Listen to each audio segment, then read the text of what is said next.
The Tax Cut and Jobs Act of 2017 was a massive turning point for federal tax legislation in the United States of America.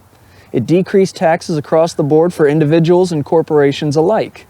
It lowered the corporate tax rate, increased the standard deduction, raised the child tax credit, and introduced a lot of tax legislation that benefited small business owners, like bonus depreciation and the qualified business income deduction. It's a controversial piece of tax legislation which simplified the code in some ways and complicated it in others. But its most important attribute is that it wasn't built to last.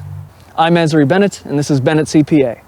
The Tax Cut and Jobs Act of 2017 contained a built-in sunset provision which required most of the new rules to be reversed in 2026, with some notable exceptions, such as the corporate tax rate lowering to 21% and that staying as permanent.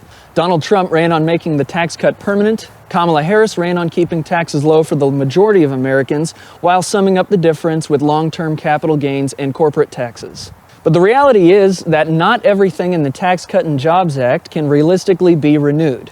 Extending the Tax Cut and Jobs Act would increase the federal deficit significantly unless it were offset with a decrease in federal spending or, more likely, increases in federal income tax collection. The House of Representatives Ways and Means Committee recently unveiled a list of options for a potential Tax Cut and Jobs Act extension to pass through the reconciliation process. None of this is close to being official policy. There is not yet a bill going up for vote. But personally, I would not be surprised if we saw at least some of these on the table for future tax legislation. Let's start with medical care. The document created by the Ways and Means Committee includes removing 501c3 status from hospitals as one of the options. This would result in hospitals being subject to corporate income tax, which the committee estimates is producing $260 billion in 10-year savings for the federal government. Another option similar to that is that donations to any qualifying health organizations will become non-deductible for an additional $83 billion in 10 years. Cuts to Medicare make up some of the biggest potential sources of revenue.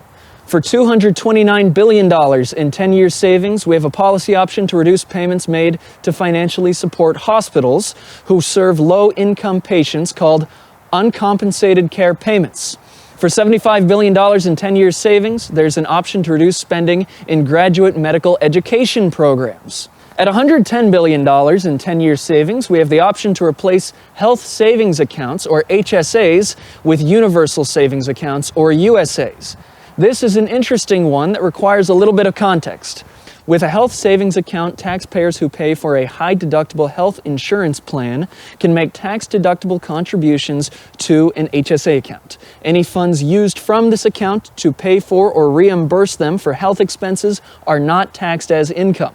Comparatively with a universal savings account, which does not exist yet, taxpayers do not receive a tax deduction for contributions to the account and can withdraw the funds tax-free at any time for any purpose. The account can be used to make investments without incurring any income tax. The result of this change would be twofold. First, the extent to which ordinary taxpayers can deduct health insurance expenses is decreased. Second, taxpayers are no longer incentivized to save for health expenses, which may result in less demand for preventative health care. Let's move on to talking about education.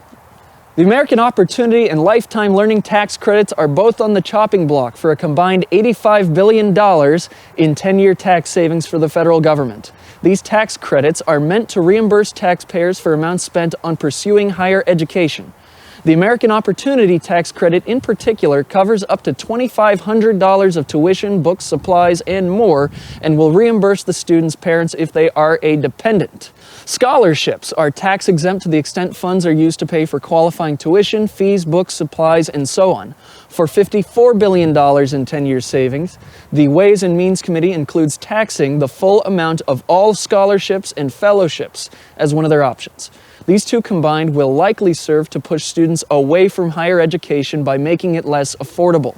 This is an especially perilous option when universities are expected to have lower enrollment as it stands and are already set to struggle in the coming years. Let's talk about green energy. For $796 billion in 10-year savings, the document includes repealing the credits created or expanded by the Inflation Reduction Act of 2022. This included credits for clean vehicles, clean energy, efficient building and home energy, and more. It's notable that this kind of legislation is being considered at the cusp of electric vehicles finally being accessible to a lot of people. The PBS show 2 Cents did an excellent video breaking down the process of purchasing a vehicle and how these credits make them far more accessible to ordinary buyers. With these credits going away, affordable electric vehicles would most likely return to being impractical and unaffordable for most people.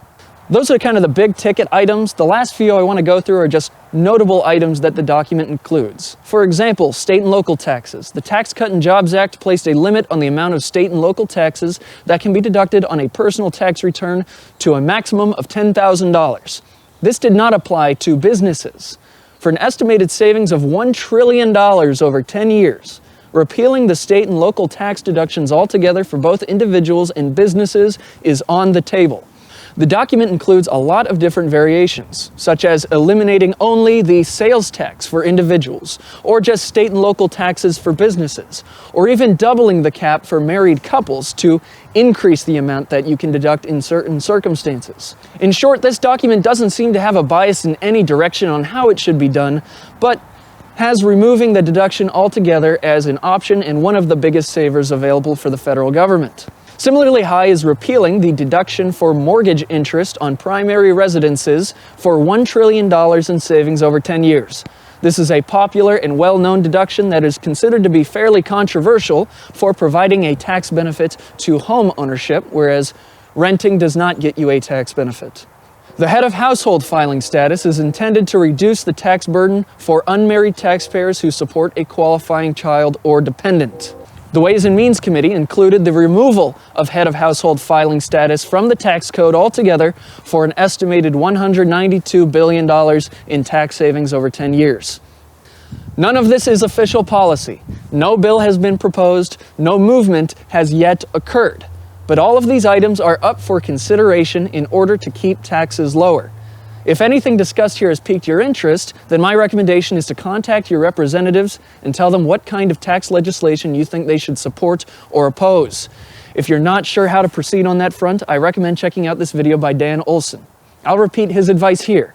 Keep it contained. One call, one subject. If there are 20 things you want to say, get ready to write 20 letters.